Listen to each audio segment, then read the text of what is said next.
सांग पोलिसांकडून उडून जावे त्या ठिकाणी कार्यकर्त्यांना ते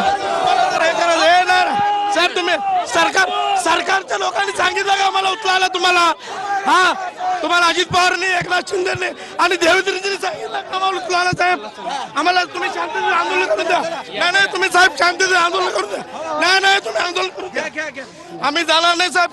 आता या ठिकाणी कार्यकर्ते आक्रमक झालेले आहेत, मोठा गोंधळ त्या ठिकाणी निर्माण झाले आपल्याला पाहायला मिळतं आणि कार्यकर्त्यांना या ठिकाणी ताब्यात घेतलं जात आहे। काय भूमिका आहे, काय भूमिका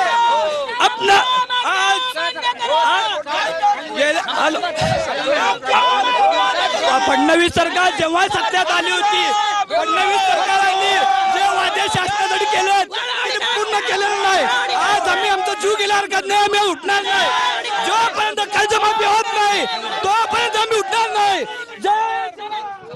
आपण पाहतोय महिला पदाधिकारी देखील नाही वडवडीकरच नाही, आमच्या मागण्या मंजूर झाल्याशिवाय आम्ही आणणार नाही। दरवेळेला आम्हाला कुठे आश्वासना दिले जाते, सरकार निवडून येईपर्यंत आम्हाला खोटं बोलतंय आणि सरकार ज्यावेळी निवडून येते त्यावेळी अपंग विधवा निराधाराकडे बघितलं जात नाही, शेतकऱ्याकडे बघितलं जात नाही। याच लोकांनी आम्हाला पाहतोय कार्यकर्ते आक्रमक आहेत। सर्व कार्यकर्त्यांना जे आहे त्या ठिकाणी गाडीत टाकण्यात आलेला आपल्याला पाहायला मिळतंय आणि मोठा गोंधळ जो आहे तो सोलापूर पुणे राष्ट्रीय महामार्गावरील या आंदोलनाच्या ठिकाणी आपल्याला पाहायला मिळतोय। पोलिसांनी कार्यकर्त्यांना जे आहे ताब्यात घेतलेलं आहे। आपण पाहतोय पोलीस या कार्यकर्त्यांना